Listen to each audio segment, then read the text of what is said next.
আমার তরকারিটা হয়ে গেছে, তরকারি ঢেলে নিচ্ছি।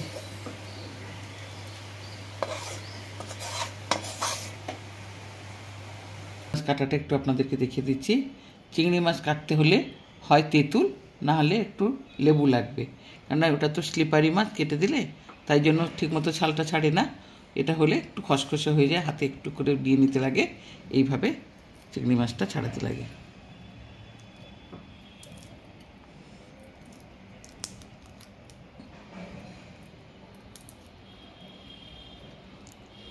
আমি পুরোপুরি কীভাবে বাছতে হয় সেটা আমি একটু দেখিয়ে দিচ্ছি। এইভাবে ছালটা ছাড়িয়ে নেব, লেজটা থাকবে, দেখতে ভালো লাগে। আর একটা জিনিস, এই মাঝখানে একটা কালো বা সাদা রঙের সুতো থাকে, এটা কিন্তু খাওয়া যায় না, এটা পরিষ্কার করে বের করতে লাগে পরিষ্কারভাবে।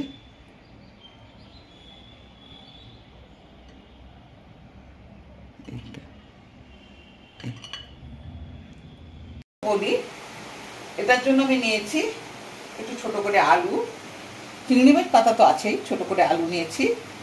আর যা মশলা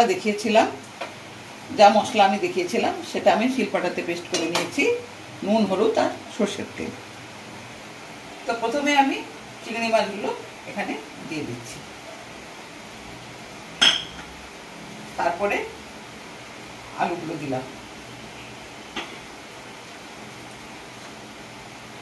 তারপরে এই মশলাটা দিলাম।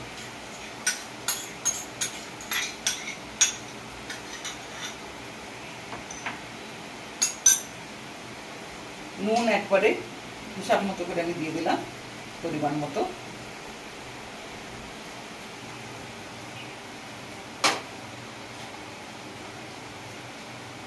হলুদ,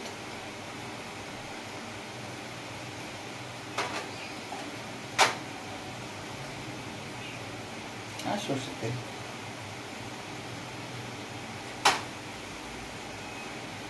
এবার আমি এগুলো একসঙ্গে মিশিয়ে নেব।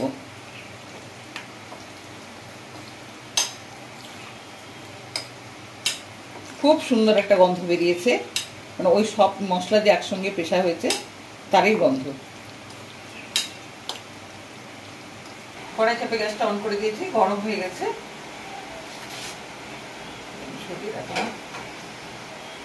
এরপরে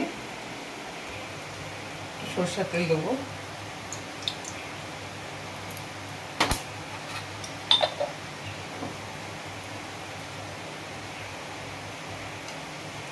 ঢেলে দিলাম আমি এটা।